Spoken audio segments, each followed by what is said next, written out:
अच्छा, इस बीच में अगर हमने डिंपल यादव का जिक्र कर लिया, बीजेपी सीएम चेहरे को लेकर चर्चा कर ली, अपर्णा यादव की चर्चा करनी भी जरूरी हो जाती है, क्योंकि शुरुआत में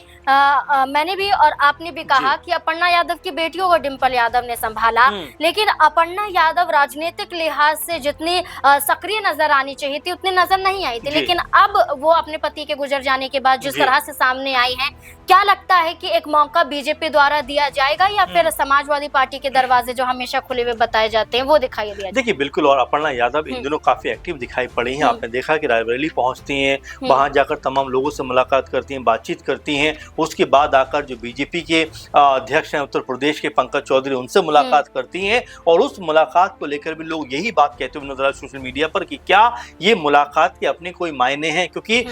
जो है रायबरेली के दौरे के अचानक बाद उन्होंने जिस तरह से पंकज चौधरी से मुलाकात की है उसके भी सियासी मायने निकल के सामने आए कि क्या रायबरेली के किसी सीट से तो अपर्णा यादव को टिकट नहीं दिया जा रहा है। यानी कि देखिए कयासबाजियां शुरू हो गई हैं, क्योंकि अब राजनीतिक माहौल कहीं ना कहीं अब उत्तर प्रदेश में बनता हुआ दिखाई देता है, और ऐसे में तमाम जो लोग हैं, तमाम जो नेता हैं, या तो वो समीकरण बना रहे हैं या फिर उन समीकरणों को सेट करने का प्रयास कर रहे हैं ताकि उनको आने वाले चुनाव के दौरान फायदा मिल सके। तो हो सकता है अपर्णा यादव, क्योंकि उनको लेकर ये भी कहा गया कि क्या वो सपा में वापसी कर सकते हैं, लेकिन उनका रुख देखकर ऐसा नहीं लगता, क्योंकि उन्होंने जब रायबरेली गई थी तो एक बड़ा बयान दिया था कि जिस तरह से विपक्ष के लोग संसद नहीं चलने दे रहे हैं, गतिरोध उत्पन्न कर रहे हैं, जनता को इन चेहरों को चुनना को चिन्हित कर लेना चाहिए, और जब चुनाव हो तो इनको हराकर संसद से बाहर कर देना चाहिए। बाकायदा उन्होंने राहुल गांधी का नाम लिया था और समूचे विपक्ष को उन्होंने इसको लेकर घेरा था। तो ऐसे में आप देख रहे हैं कि लगातार न सिर्फ बयानबाजी कर रही हैं